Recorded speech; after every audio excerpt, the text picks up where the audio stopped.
20 ദിവസം നീണ്ട സെഷനിൽ ഒരു ദിവസം പോലും ശരിയായി സഭാ നടപടികൾ നടന്നിട്ടില്ല. അമിത്ഷാ സഭയിലെത്തണം, ചോദ്യങ്ങൾക്ക് മറുപടി പറയണം എന്നതായിരുന്നു പ്രതിപക്ഷത്തിന്റെ ആവശ്യം.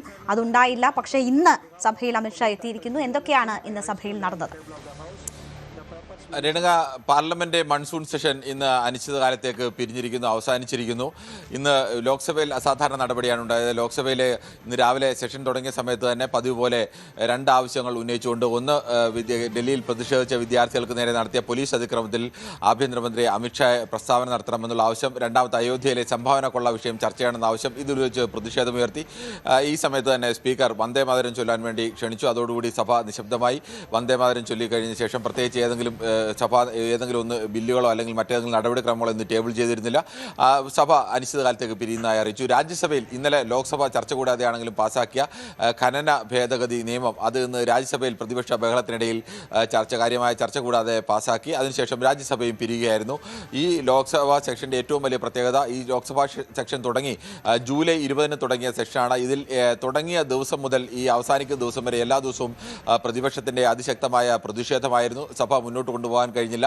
ലോക്സഭയിൽ ആകെയുള്ള സമയത്തിൻ്റെ, ലോക്സഭയ്ക്ക് അനുവദിച്ചിരുന്ന സമയത്തിൻ്റെ 19% സമയം മാത്രമാണ് ലോക്സഭ ചേരാൻ കഴിഞ്ഞത്. പലപ്പോഴും രാവിലെ 11 മണിക്ക് ചേരും, 12 മണി വരെ നിർത്തിവെക്കും, വീണ്ടും 12 മണിക്ക് ചേരും, 2 മണി വരെ നിർത്തിവെക്കും, 2 മണിക്ക് വീണ്ടും ചേരും, അന്ന് അടുത്ത ദിവസത്തേക്ക് പിരിയും. ഇതായിരുന്നു ലോക്സഭയുടെ ഒരു ക്രമം.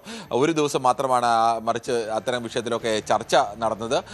രാജ്യസഭയിലും ഏറെക്കുറെ സമാനമായിരുന്നു. രാജ്യസഭ പക്ഷേ 39% സമയം രാജ്യസഭ ഈ ചേർന്നിട്ടുണ്ട്. ആകെ ചേരേണ്ട സമയത്തിൻ്റെ 12 ബില്ലുകളാണ് പാസ്സാക്കിയതിൽ ഒരു ബില്ലിൽ മാത്രമാണ് ഏതെങ്കിലും തരത്തിൽ ചർച്ച നടന്നത്. ബാക്കി ബില്ലുകളെല്ലാം തന്നെ ബഹളത്തിനിടെ, ചില ബില്ലുകളൊക്കെ 3 മിനിറ്റ് 4 മിനിറ്റാണ് ആകെ ഒരു ബില്ലിൽ ചർച്ചയും പാസ്സാക്കാനും എല്ലാം കൂടി ആകെ സഭ എടുത്തത് എന്ന പ്രത്യേകത കൂടിയുണ്ട്. അങ്ങനെ കാര്യമായ ഒരു ചർച്ചയും കൂടാതെയാണ് നടപ്പാക്കിയത്.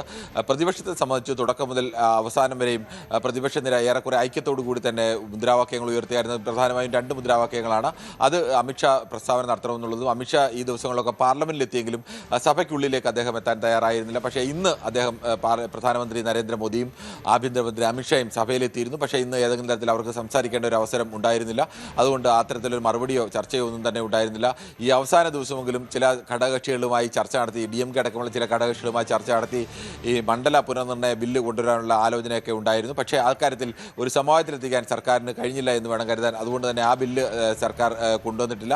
ഇതിനിടെ കേരളത്തെ സംബന്ധിച്ചൊരു സന്തോഷ വാർത്ത, കേരള എന്നുള്ള പേര് കേരളം എന്നാക്കുന്ന ബില്ല് പാസ്സാക്കി എന്നുള്ളത് മാത്രമാണ്. ശരി, ആർ കിരൺ ബാബുവാണ് വിവരങ്ങൾ നൽകിയത്. കൂടുതൽ വാർത്തകൾക്ക് news 18 Keralam YouTube channel subscribe ചെയ്യുക.